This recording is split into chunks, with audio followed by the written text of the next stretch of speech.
الحمد لله الذي بنعمته تتم الصالحات، وأصلي وأسلم صلاة وتسليما دائمين متلازمين على خير خلق الله محمد بن عبد الله وعلى آله وصحبه وسلم تسليما كثيرا. أما بعد أيها الأحبة الكرام، السلام عليكم ورحمة الله وبركاته مرة أخرى. وحاعاوة إلهي فضلقي سبحانه وتعالى walaalahayga asxaabtayda akhyaarta aanu halkan ka wada xidhiidhno ugu bushaaraynayaa bushaaro aada u cajab badan, aada u qiimo badan, oo qof kasta oo muslima laga rabo inuu walaalkiisa kale ugu bushaareeyo. bushaaradan oo ka sugnaatay rasuulkeena muxameda sala allahu calayhi wacalaa aalihi wasaxbihi wasalim. bushaaradan aynu kaga badbaadayno shayaadiinta noocay doonaanba ha noqdaan, kuwa insiga ah iyo kuwa jinka ah, intaba waynu kaga badbaadaynaa. bushaaradan oo haddii si qalbiya aynu ula nimaadno aynu cisada adduunka iyo ta aakhiraba ku gaadhayno. waxaa bushaaradan aan ka wadnaa rasuulkeena moxamed calayhi salaatu wasalaam. walaalaha kale gaadhsiiya oo istusa, wanaagga waa la istusaa, waa la isugu yeedhaa. aynu noqonno sida dadka sharwadeenkuba ama sharwadeenaduba ay isugu habar wacdaan, oo meeshan aad arkaysaan ee facebooka ah ay xumaanta uga faafinayaan. dadka ahlu khayrka ah cajzi baa iyaga laftooda ku dhacay. run ahaantii wixii khayra iyo wanaaga waxaa badanaa iska dhacda inaan markaa loo jajabnayn faafintiisa iyo dadka muslimiinta kala gaadhsiintooda. waxaan uga dallayna ikhwaani fillaah dad fara badan oo muslimiin oo walaalaheena oo nin walba meel uu ka cabanayo inay gaadho bushaaradani insha allahu tacaala. waxaanan hubaa qofka niyada bushaaradan markaa ula yimaada inuu guulaysanaya insha allahu tacaala. bushaaradan waxaa warinaya anas ibnu malik radia allahu canhu waardaah. suubanaha ayuu ka warinaya sala allahu calayhi waaalih wasalam. aad bay u fududdahay, aad iyo aad bay u fududdahay, laakiin cidda ilaahay subxaanahu wa tacaala khayr la doono ayuu waafajinaya insha allahu tacaala. wax culus maba ahaba. markaad gurigaaga ka baxayso ee aad shaqo tegayso unbaad leedahay basba. haddii aad la timaado intaa lagaa helo 3 arrimood baad helaysaa. 3 arrimood baad helaysaa oo rasuulku inoo sheegay salawaatu rabbi wasalaamu calayh. mar kale aan ku celinayaa khayrka dadka aan gaadhsiino, walaalaha kale aynu u sheergarayno oo aynu gaadhsiino insha allahu tacaala. waxyaabaha cajabta badan waxaa ka mid ah iminka dadka xumaanta iyo sharka iyo ku dhex faafiya halkan kama xishoodaan inay dadka ku yidhaahdaan gaadhsiiya oo markaa sheergaraya ku yidhaahdaan.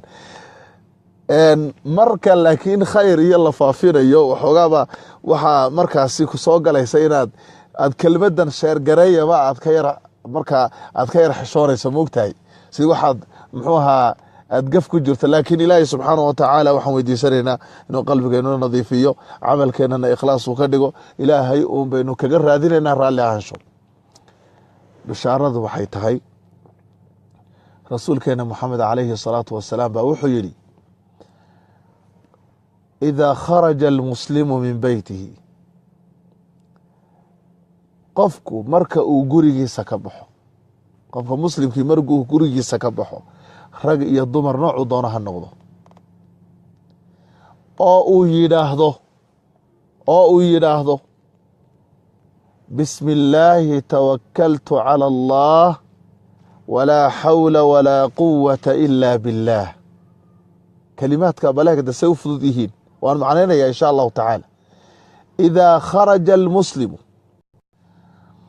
nacam, allahu akbar. ilaahay noo hagaajiyo subxaanahu wa tacaala. wuxuu rasuulku yihi calayhi salaatu wasalaam idaa kharaja arajulu min beytihi, ninkuu markuu gurigiisa ka baxo ama gabadhu ay gurigeega ka baxdo, qofkii uu shaqo tegaya ama waxbarashuu tegaya ama reerkiisu usoo shaqaysanaya ama caafimaad buu ku kallahaya, haddii uu gurigiisa ka baxuu yidhaahdo bismi illaahi tawakaltu cala allaahi laa xawla walaa quwata ila billahu, saddexdaa kelmadood saddexdaa uu yidhaahdo, yuqaalu lahu xiina idin, markaa waxaa lagu yidhaahdaa laqad hudiita wa kufiita wa wuqiita saddexdaa arrimood baa la siinaya. waxaa lagu odhanayaa waa lagu hanuuniyey, waa lagu kaafiyey, waa lagu ilaaliyey. allahu akbar. aan ku celiyo mar kale. idaa kharaja arajulu min beytihi qofku marka uu ka baxo gurigiisa oo faqaala uu yidhaahdo bismi illaahi tawakaltu cala allah, bismi illaah, magaca ilaahay kaalmaysiga aan kaalmaysanayo ayaan ku baxayaa, tawakaltu cala allah, ilaahayna waan tala saaranayaa, laa xawla walaa quwata, laa xawla xeeladna malihi, walaa quwata xoogna malihi aan shayaadiinta isaga difaaco kuwa insiga iyo jinkaba ilaa billaah, ilaahay mooyaane subxaanahu wa tacaala. intaa markuu yidhaahdo yuqaalu lahu xiinaidin, markaa waxaa lagu yidhaahdaa laqad hudiita, war waa lagu hanuuniye nin yahow, wa kufiita waa lagugu filaaday, alaysa allahu bikaafin cabdah, bala ilaahay maanu addoonkiisa mid ku filan ahayn, wallaahi uu ku filan yahay. laqad kufiita, laqad hudiita waa lagu hanuuniyey, wa kufiita waa lagu kaafiyey, wa wuqiita waa lagu dhowray.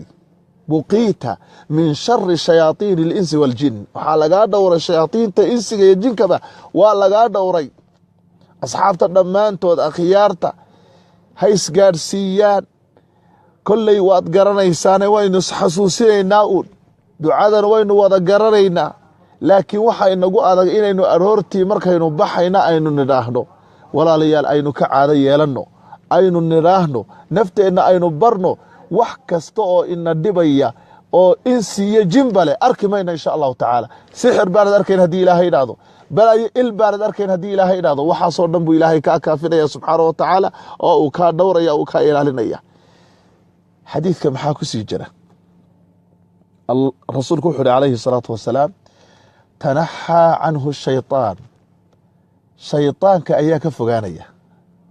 haddee gurigaagii baad ka baxday, ma garanaysaa, gurigaagii baad ka baxday, waad shaqo tegaysay, waxbarashaad doonanaysay, caafimaad baad tegaysay, mar alla markaad tiri bismi illaahi, ilaahay magaciisaan ku baxaya, tawakaltu cala allah, ilaahayna waan tala saartay, ilaaha koonka iska leh waan tala saartay, isagaan howlahaygoo dhan u dhiibtay, ictamadtu cala allahi jala jalaalu, ilaahay baan tala saartay jala jalaalu, ilaahay baan cuskanaya, bismi illaahi tawakaltu cala allah, laa xawla xeelad malihi aan wax isaga ilaaliyo, walaa quwata awoodna malihi ilaa bilah, ilahi mooyane subxana wa tacala. markuu qofku sidaa yidhaahdo yuqaalu lahu xiinaidin, markaa waxaa lagu odhanayaa laqad hudiita, waa lagu hanuuniyey, wa kufiita waa lagu kaafiyey, wa wuqiita waa lagu dhowray.